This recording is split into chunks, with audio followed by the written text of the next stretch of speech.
buenas tardes. Agora nós vamos falar sobre o desenvolvimento de metodologias para a educação em adultos maior.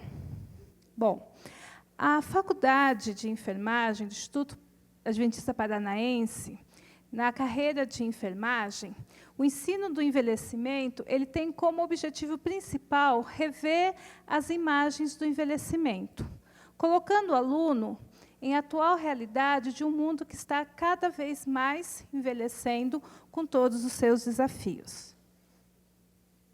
Bom, com o aumento da população de adultos maiores, é necessário o desenvolvimento de habilidades, conhecimento, competências para viver uma velhice mais ativa, mais saudável, com mais significado, instrumentalizando o adulto maior para um processo de aquisição de novas adaptações positivas, pensando no desenvolvimento e crescimento pessoal, não apenas a ocupação do tempo livre. Então, nós pensamos atividades que não sejam apenas para distração do idoso, mas que ele possa ter um crescimento, para que ele possa superar esses desafios, ter adaptações positivas. Nós vemos que muitos programas, as atividades são apenas para ocupação do tempo livre dos idosos, dos adultos maiores.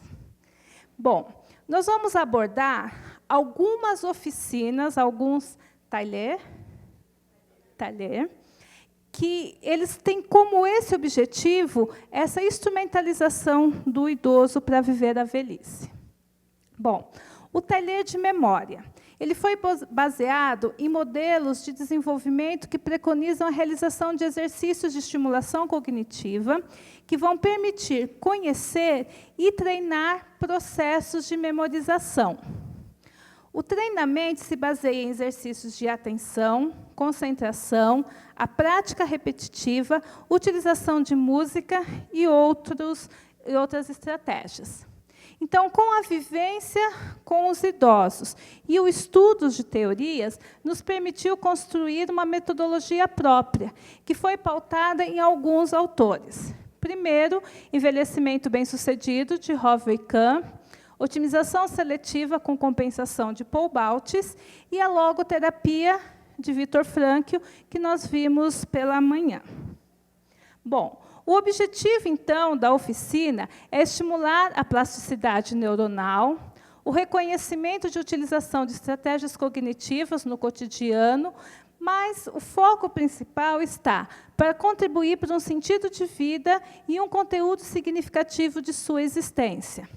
Nós percebemos que apenas trabalhar as questões cognitivas, elas não eram suficientes.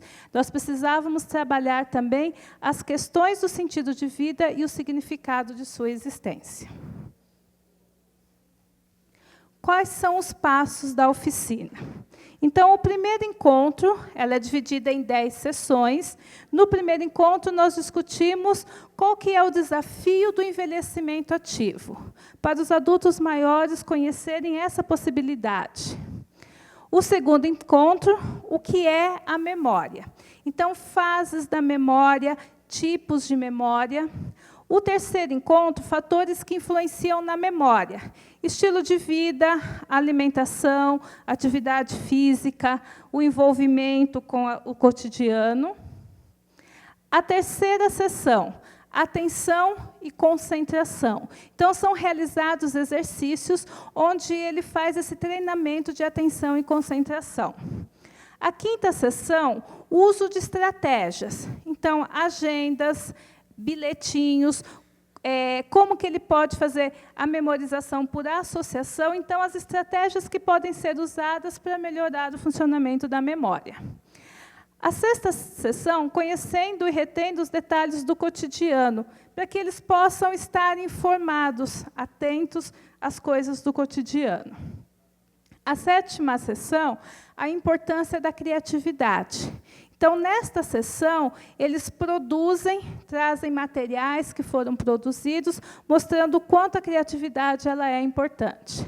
A sexta sessão, a memória episódica, a construção de uma história. Então, eles vão trazer fotografias e vão construindo a sua própria história, a sua biografia.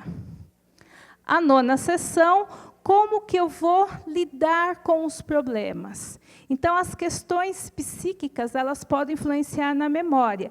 Então, estratégias, a partir de todas essas atividades, são feitas com dinâmicas, como vocês estão vendo aqui.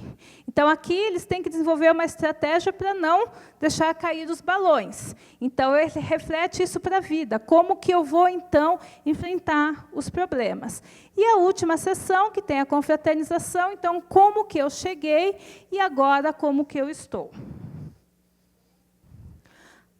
A outra oficina, outro talher, é relacionado ao envelhecimento físico. Bom, ela foi elaborada pensando que o envelhecimento ele é algo novo.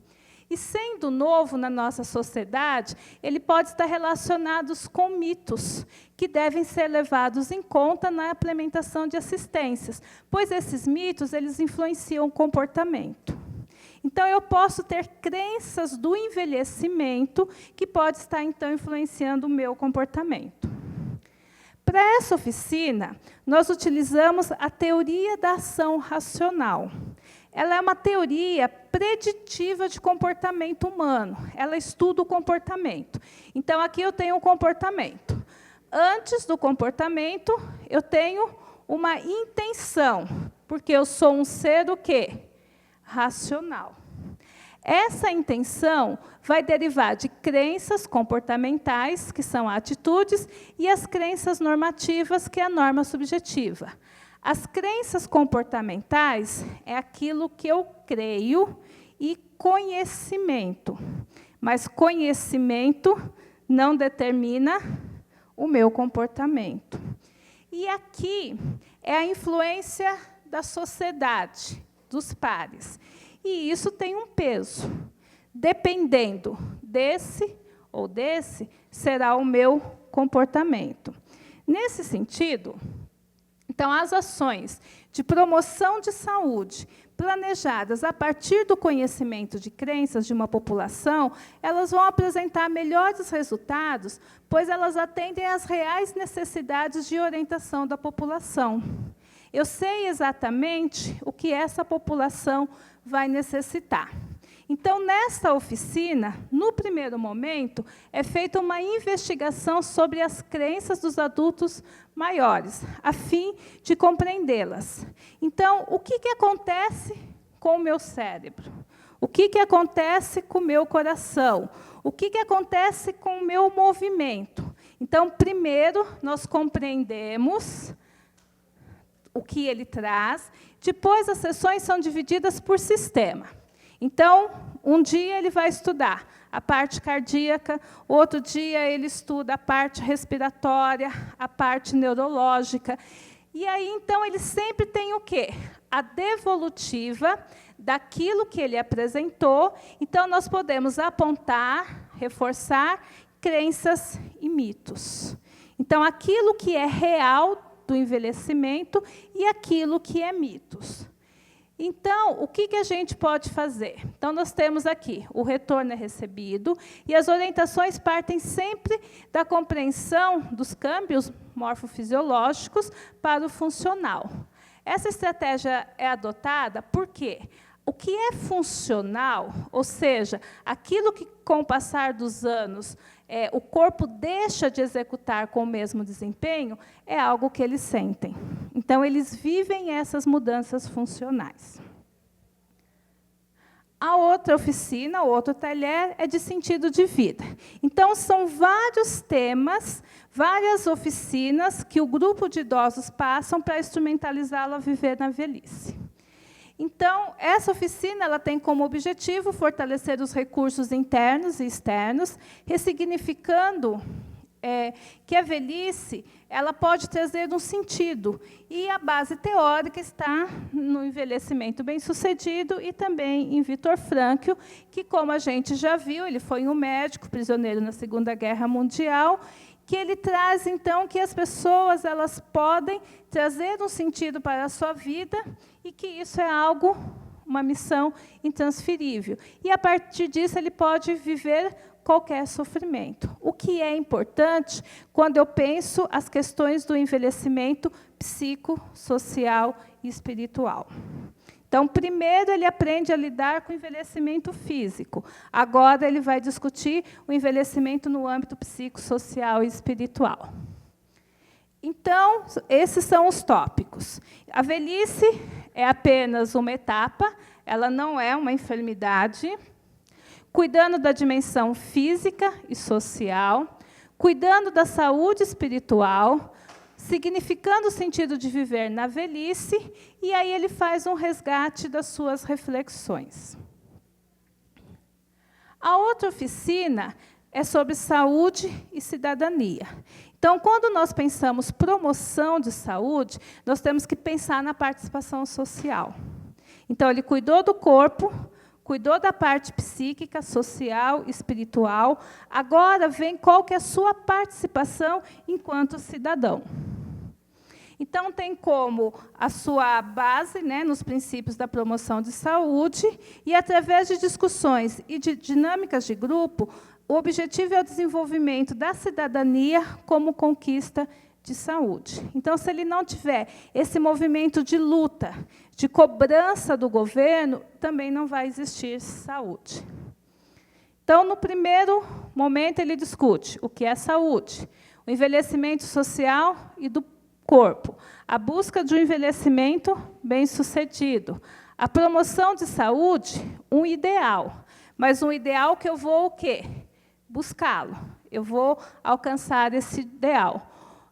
Comportamento e saúde, a minha parte, mas também o quê? A participação social. Aquilo que eu faço no cuidado do meu corpo, mas como também eu sou ao tipo de metodologia, as teorias fundamentais e, principalmente, a compreensão que os adultos maiores necessitam de atividades que estimulem o desenvolvimento de habilidades pessoais para uma adaptação exitosa na velhice.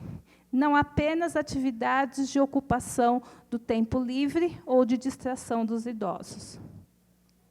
E as nossas recomendações, então, como essas atividades, elas fazem parte da disciplina de envelhecimento saudável, é importante que o nosso aluno ele olhe essas possibilidades e não vejam só aquele adulto maior doente e frágil. Então, as estratégias de educação em saúde que buscam o fortalecimento de adulto maior devem ser desenvolvidas e vividas por alunos durante a formação, para que novas ações sejam desenvolvidas para que a gente tenha uma velhice mais exitosa.